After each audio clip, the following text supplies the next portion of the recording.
राधा वल्लभ श्री हरिवंश।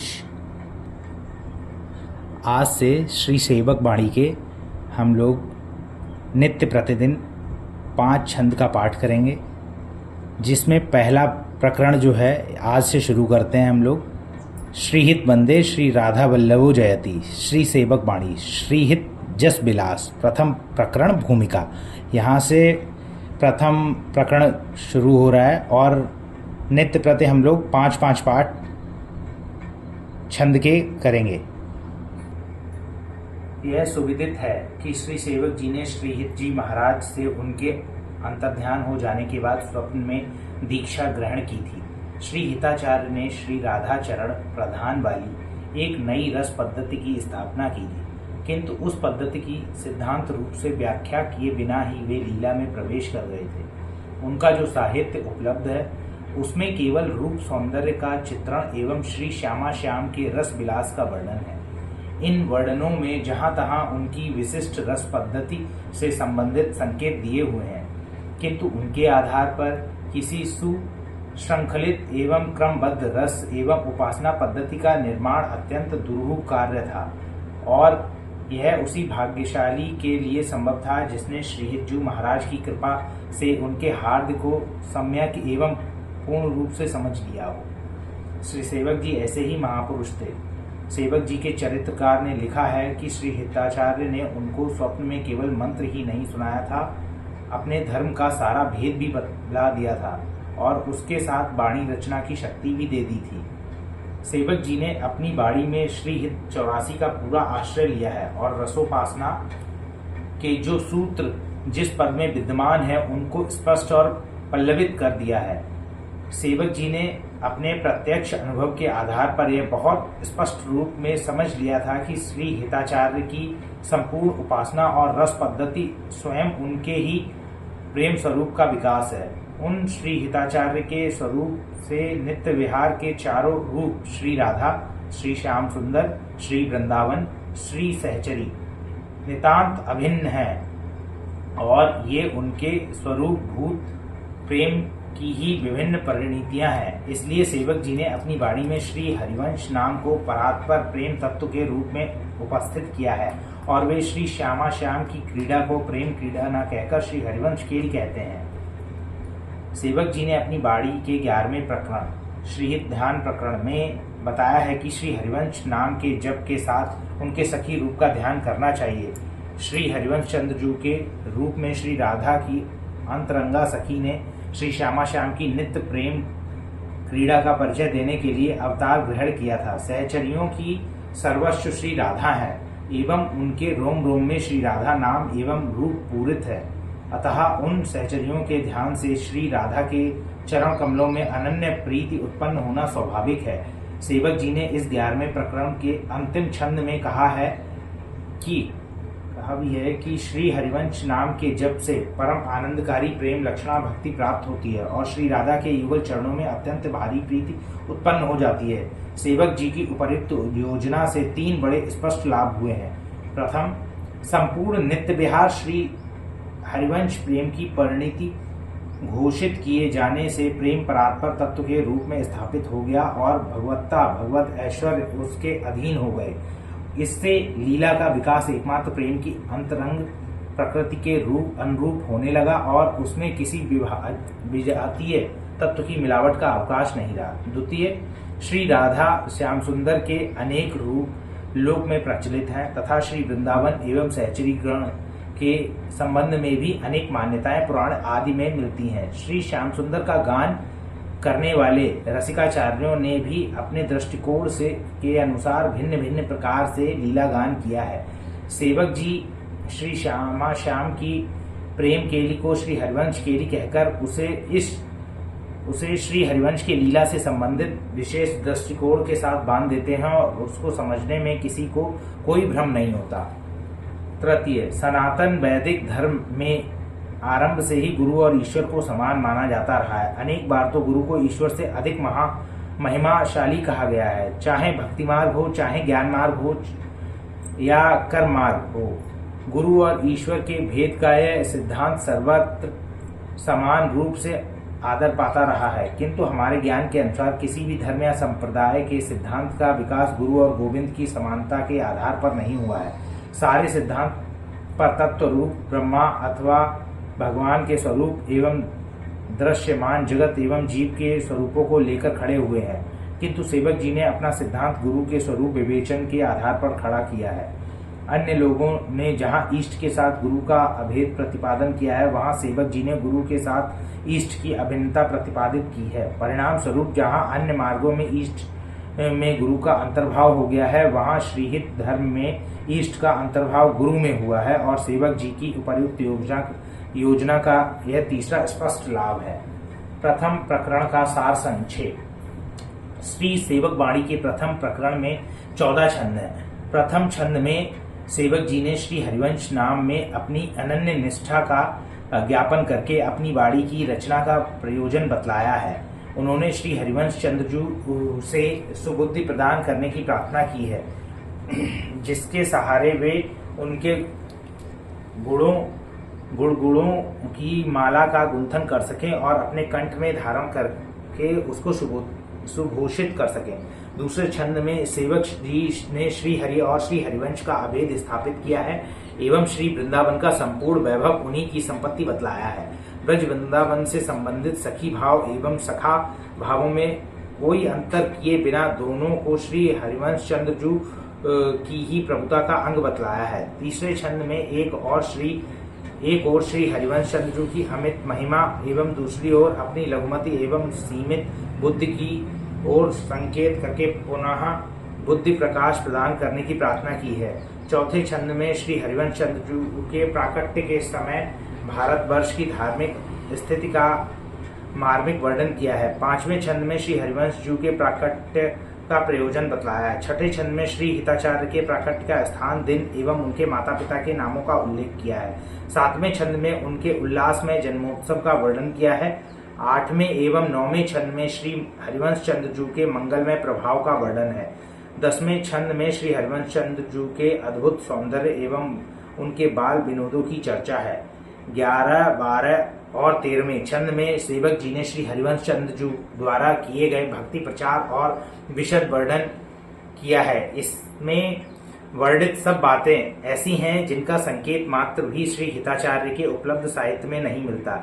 ऐसी स्थिति में इन छंदों की रचना का एक ही प्रयोजन मालूम होता है कि जिस प्रकार सेवक जी ने इस प्रकरण के आरंभ से ही श्री हरि और श्री हरिवंश में अभेद स्थापित किया है, उसी प्रकार इन तीन छंदों की रचना श्री हरिवंश एवं भक्ति के अन्य आचार्यों में अभेद स्थापित करने के लिए की गई है। आचार्यम मां विजया नियात, आचार्यों को मेरा ही स्वरूप मानो।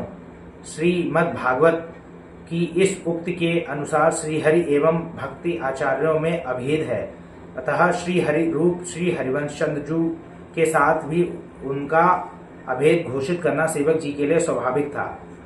अन्य भक्ति आचार्यों ने भक्ति के जिन जिन अंगों का एवं जिन जिन अवतारों की भक्ति का पृथ्वी पर प्रचार किया है, उस सब को सेवक जी ने अपनी अनन्य बुद्धि से श्री हरिवंश का यश विलास माना है। 14वें छंद में सेवक जी ने श्री हरिवंश के निज धर्म का संक्षिप्त किंतु अत्यंत मार्मिक परिचय दिया है। श्री हरिवंश चंद्र शुभ नाम, सब शुभ सिंधु प्रेम रस धाम, जाम घटी बिसरै नहीं, यजु परयो मोहि सहज स्वभाव, श्री हरिवंश नाम रस चाव, नाव सुदृढ़ भव तरन को, नाम रटत आई सब सोही, देव सुबुद्धि कृपा कर मोही, पोई सुगुण माला रचौ, नित्य सकुंठ जु परिहौ तास, जस बरनौ हरिवंश विलास, श्री हरिवंश गाय। व्याख्या। श्री हरिवंश चंद्र जी का मंगलमय नाम संपूर्ण सुखों का सिंधु है एवं प्रेम रस का धाम अर्थात आश्रय है। यह नाम मुझे एक क्षण के लिए भी विस्मृत नहीं होता। श्री हरिवंश नाम के रस के प्रति मेरे मन में सहज रूप से चाव उत्पन्न हो गया है, क्योंकि मैंने यह भली भांति समझ लिया है कि यह नाम भवसागर को पार करने के लिए सुदृढ़ नौका के समान है। इस नाम के रटने से इसमें रही हुई संपूर्ण शोभा प्रेम सौंदर्य मेरे हृदय में प्रकाशित हो गई है। सेवक जी के हृदय में प्रेम सौंदर्य का प्रकाश होते ही उनकी इच्छा श्री हरिवंश नाम का यशगान करने की हुई और उसकी पूर्ति के लिए वे श्री हरिवंश चंद्र जी से प्रार्थना करते हैं कि मुझे कृपा करके सुबुद्धि दीजिए, जिससे मैं आपके सुंदर गुणों की माला रच सकूं और सदैव उसको अपने कंठ में धारण कर सकूं। प्रायः सभी भक्त कवियों ने अपनी रचना का प्रयोजन स्वांतः सुखाय बतलाया है और वही यहाँ सेवक जी बतला रहे हैं। सेवक जी कहते हैं कि मैं अपनी बाड़ी में श्री हरिवंश के प्रेम वैभव के सौंदर्य विलास का यश वर्णन करूंगा और श्री हरिवंश को ही गाऊंगा। श्री हरिवंश वैभव जीते वर्णत बुद्धि प्रमाणों की तिथि सब हरिवंश की। सखी सखा क्यों कहो निवेर, तो मेरे मन की अवसेर। तेरी सकल प्रभुता कहो, हरिवंश भेद नहीं होई। प्रभु ईश्वर जाने सब कोई, दोई कहे ना अनन्यता।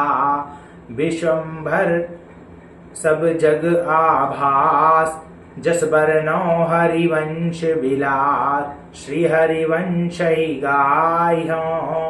व्याख्या। श्री वृंदावन से संबंधित रस लीलाओं का वैभव इतना विशाल है कि मेरी बुद्धि संपूर्ण रूप से उसका वर्णन नहीं कर सकती, किंतु यह सब वैभव है श्री हरिवंश का ही।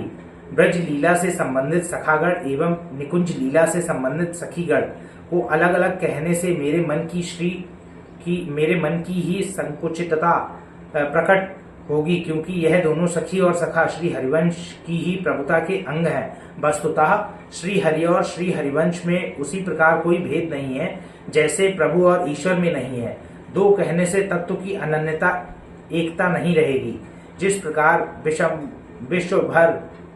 विश्वंभर विश्व का पालन करने वाला एवं जग आभासित संपूर्ण जगत को प्रकाशित करने वाला एक है, उसी प्रकार श्री हरि और श्री हरिवंश भी एक है। इसलिए तत्व को अभिन्न समझकर मैं श्री हरिवंश के सौंदर्य का ही यश वर्णन कर रहा हूँ और श्री हरिवंश को ही गाऊंगा। जन्म कर्म गुण रूप अपार, बाड़े कथा कहत विस्तार। बार बार सुमिरन करो, हाँ लघुमति जू अंत नहीं लहो। बुद्धि प्रमाण कछु कथि कहो, रहो शरण हरिवंश की। शोधो कही मोय केतिक मति, जस वर्णत हारे सरस्वती। तिथि सब हरिवंश की, देव कृपा कर बुद्धि प्रकाश। जस वर्णो हरिवंश विलास, श्री हरिवंश ही गाय हो। व्याख्या। श्री हरिवंश के जन्म कर्म गुण और रूप अपार हैं। श्री हरिवंश की अलौकिक जन्म लीला, उनके प्रेम में श्रवण कथन स्मरण उदारता अनन्यता आत्मसमर्पण आदि कर्म दीनता निष्कामता निष्प्रपंचता आदि गुण एवं उनके व्यक्तित्व में ओतप्रोत श्री श्यामा श्याम का रूप सौंदर्य अपार है। इनको विस्तार से कहने में कथा बहुत बढ़ जाएगी, अतः मैं इन जन्म कर्म आदि का स्मरण मात्र करके संतोष करता हूँ। मैं लघुमति थोड़ी बुद्धि वाला हूँ, इससे इनका पार नहीं पा सकता। अतः श्री हरिवंश की अनन्य शरण ग्रहण करके बुद्धि सामर्थ्य के अनुसार कुछ कहने की चेष्टा करता हूँ, किंतु फिर सोचता हूँ कि आखिर मुझमें बुद्धि है कितनी ही सी, क्योंकि श्री हरिवंश का यश इतना विशाल है कि उसका वर्णन करने में बाड़ी की अधिष्ठात्री देवी सरस्वती भी हार जाएंगी। इससे मैं श्री हरिवंश से ही प्रार्थना करता हूँ कि वे मेरी बुद्धि में प्रकाश करें, जिससे मैं उनके यश विलास का वर्णन कर सकूं, क्योंकि मैं श्री हरिवंश का ही गान करना चाहता हूँ। कलयुग कठिन वेद विधि रही, धर्म कहूँ नहीं दीखत सही। कही भली को न करे, उद्वस वेश भयो सब देश। धर्म रहित में दिनी नरेश, मलेक्ष सकल पहुमी बड़े। सब जन कर हैं आधुनिक धर्म, वेद विहित जाने नहीं कर्म। मर्म भक्ति को क्यों लहे। बूढ़त भव आवे न उसास, जस बरनौ हरिवंश विलास। श्री हरिवंश गाय। व्याख्या। अब अवतार का प्रयोजन बताते हुए कहते हैं कि इस कलयुग में वेद की केवल कर्म कांडमयी विधि शेष रह गई, जिससे कहीं भी धर्म अपने शुद्ध रूप में दिखलाई नहीं देता था और सही बात बतलाने पर कोई उसे मानने को तैयार नहीं था। संसार के सब देश उत्पत्तिगामी अर्थात उल्टे मार्ग पर चलने वाले हो गए और राजा लोग धर्म रहित हो गए। सारे संसार में मलेच्छ फैल गए। सब लोग आधुनिक धर्मों में रुचि रख रहे हैं। आधुनिक धर्म से तात्पर्य उन धर्म संप्रदायों से है जिनमें अनेक प्रकार के वहमों की प्रधानता होती है और क्रूर देवताओं की उपासना की जाती है और उनकी संतुष्टि के लिए पशु बलि दी जाती है और वेद सम्मत कर्मों का ज्ञान उनको नहीं रहा है। ऐसे लोग भक्ति के मर्म को कैसे समझ सकते हैं। ये लोग भवसागर में डूबते उतराते रहते हैं और सुख की सांस नहीं ले पाते। ऐसे लोगों की रक्षा के लिए ही मैं श्री हरिवंश के यश विलास का वर्णन कर रहा हूँ और श्री हरिवंश का ही गान करूंगा। धर्म रहित जानी सब धूनी, मलेक्षण भार दुखित में देनी। धनी और दूजो नहीं, करी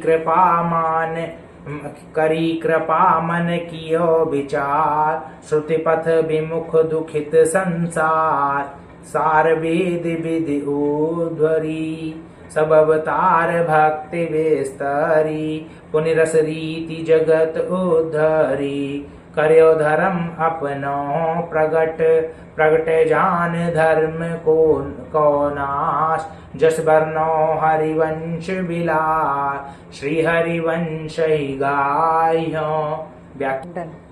व्याख्या। यह देखकर कि सारा संसार धर्म रहित हो गया है और पृथ्वी मलेच्छों के भार से दुखी हो रही है और इस संसार की रचना करने वाले प्रभु के अतिरिक्त अन्य कोई इसका रक्षक नहीं है, श्री हरिवंश चंद्र जी के मन में कृपा का संचार हुआ और विचार द्वारा उन्होंने यह समझ लिया कि यह संसार वेद मार्ग से विमुख होकर ही दुखी हो रहा है।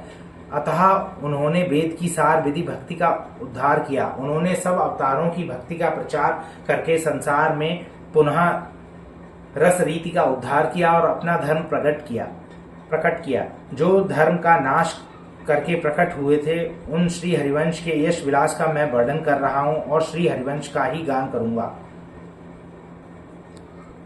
इस प्रकार श्री सेवक वाणी के 5 छंद हमारे आज के पूरे हुए। श्री राधा वल्लभ श्री हरिवंश, श्री हरिवंश, श्री हरिवंश। महाप्रभु श्री हित हरिवंश चंद्रजू महाराज की जय।